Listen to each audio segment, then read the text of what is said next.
Hello friends, welcome to e-learning. I'm Alok in front of you with the 12th chapter of your novel Silsa Mariner by George Eliot. Now the summary of the 12th chapter. Chapter 12 ends and slow. काफी यहाँ खत्म भी होता है धीरे धीरे. Uneventful narrative of the preceding chapter. आगे पिछले ही चैप्टर के बारे में आगे डिस्क्राइब करते हुए with a sudden surprise for the reader. Readers के लिए यहाँ पर अचानक से एक सरप्राइज भी है. It seems Godfrey will be dealt a crushing blow at his father's party. यहाँ पर एक बड़ा तगड़ा झटका लगता है गॉडफ्रे को अपने इस फादर की पार्टी में व्हेन हिज फॉरगॉटन वाइफ, जहाँ उसकी एक बिछड़ी हुई पत्नी दोबारा से उसके समक्ष आ जाती है, सामने आ जाती है. Molly decide to make a surprise visit to the confront him. उसको सरप्राइज विजिट करती है और उसे बताती है. And the rest of the cast household, पूरी फैमिली को बताने के लिए वहां मौजूद होती है. इलियट्स आगे ये बताता है कि this journey no on New Year Eve was a premeditate act of vengeance which she had kept in her heart.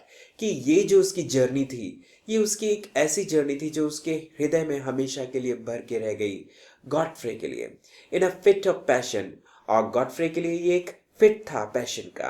Had told her, और वो उसे बताता है कि he will sooner die than acknowledge her as his wife. कि वो जल्दी ही मर जाएगा अगर वो सबको बता देगा, पूरी फैमिली को बता देगा कि वो उसकी वाइफ है.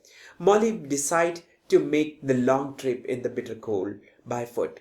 मॉली डिसाइड करती है कि वो इस कड़कती हुई ठंड में अकेले ही पैदल आगे जाएगी, लंबी यात्रा पर, ट्रिप पर जाएगी. Suddenly she becomes very tired, और जल्दी वो बहुत ज्यादा थक जाती है. And decide to take a rest, और डिसाइड करती है कि वो थोड़ा आराम कर ले इन अ स्नो बैंक, उस बर्फ के किनारे पर ही. शी नेवर वेक्स, लेकिन वो वहां से कभी नहीं उठी.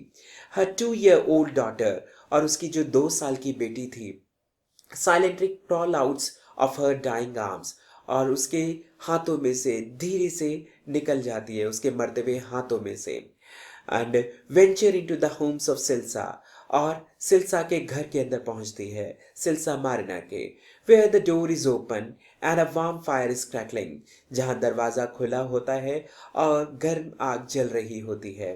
इलियट डिस्क्राइब सिल्सा शॉक सेइंग, और यहाँ पर इलियट बताते हैं कि सिल्सा को काफी शॉक लगता है, और वो कहता है he leaned forward at last, वो आखिरी बार झुक रहा था. And stretch forth his hand, और जैसे ही उसने अपना हाथ आगे बढ़ाया, but instead of the hard coin की जगह with the familiar resting outline, जो उसका जाना पहचाना था आराम करने के लिए, his finger encountered short warm curls, उसके जो हाथ की उंगलियां थी वो उन सॉफ्ट मुलायम वार्म कर्ल्स के से टकराई. He had a dreamy feelings, और उसे ऐसा लगा जैसे वो सपना देख रहा है. That this child was somehow a message come to him, और इस बच्चे के रूप में शायद उसके पास कोई मैसेज आया है from the far of life, दूर जिंदगी से. क्विकली सिल्सा कन्फर्म्स द गर्ल, और जल्दी ही सिल्सा उस लड़की को उठा लेता है और उसे कंफर्ट प्रोवाइड करता है by offering her from warm porridge, और उसे गरम गरम खाना देकर उसको थोड़ा आराम देता है. सून ही looks outside to try to find the place from which she has came, और जल्दी ही वो बाहर ढूंढने की कोशिश करता है कि ये लड़की कहाँ से आई है. इट्स एट दिस टाइम, और ये वो समय होता है, he sees her mother dead, जब उसे उसकी माँ मरी हुई मिलती है, body frozen in the snow, और उसकी शरीर जो है पूरी तरीके से जम चुका होता है बर्फ के अंदर. This was the summary of the 12th chapter of your novel Silsa Marina by George Eliot. If you like it, press the like button and subscribe the channel. Thank you.